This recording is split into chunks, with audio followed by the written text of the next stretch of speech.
Morning all of you. आज मैं इस वीडियो के द्वारा सर्वनाम किसे कहते हैं और सर्वनाम के कितने भेद होते हैं इसको मैं स्पष्ट करने जा रहा हूँ। सबसे पहले मैं स्पष्ट कर देना चाहता हूँ कि सर्वनाम किसे कहते हैं। संज्ञा के बदले जिन शब्दों का प्रयोग होता है उन्हें सर्वनाम कहते हैं, जैसे वह, उसे, उसने, मैं, मेरा आदि। उदाहरण, श्याम एक लड़का है तो श्याम के लिए वह का प्रयोग कर सकते हैं।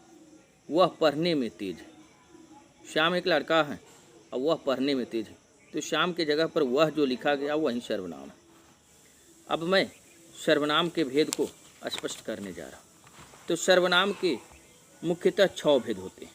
पहला नंबर पुरुषवाचक सर्वनाम, दूसरा नंबर निश्चयवाचक सर्वनाम, तीसरा नंबर अनिश्चयवाचक सर्वनाम, चौथा नंबर संबंधवाचक सर्वनाम, पांचवा नंबर निजवाचक सर्वनाम, छठा नंबर प्रश्नवाचक सर्वनाम। अब मैं इन सब को परिभाषित करने जा रहा हूँ। पहला नंबर पुरुषवाचक सर्वनाम किसे कहते हैं? तो जिस सर्वनाम से बोलने वाले, सुनने वाले या जिसके बारे में कहा जाए उसका बोध हो उसे पुरुषवाचक सर्वनाम कहते हैं। जैसे मैं, मैंने, वह, आप इत्यादि। अब निश्चयवाचक सर्वनाम को मैं स्पष्ट करने जा रहा हूँ। यह, वह, ये और वे निश्चयवाचक सर्वनाम हैं। इनसे किसी संज्ञा का निश्चित ज्ञान, दूरी या निकटता का बोध होता है। जैसे यह पुस्तक है, निश्चित रूप से पुस्तक है और निकट भी है। यह से मालूम चलता है कि यह नज़दीक में है। ये लड़के हैं, निश्चित रूप से लड़के हैं लेकिन निकट हैं यानी नज़दीक हैं। अब मैं तीसरा नंबर को स्पष्ट करने जा रहा हूँ, अनिश्चयवाचक सर्वनाम को। तो अनिश्चयवाचक सर्वनाम सिर्फ 2 हैं, कुछ और कोई। कोई का अर्थ किसी। अब किसी कोई का ही रूप है। इससे व्यक्ति, वस्तु या भाव के अनिश्चय का बोध होता है। जैसे नदी में कोई तैर रहा है, अनिश्चय व्यक्ति। नदी में कुछ तैर रहा है, अनिश्चय वस्तु या कोई जीव जंतु।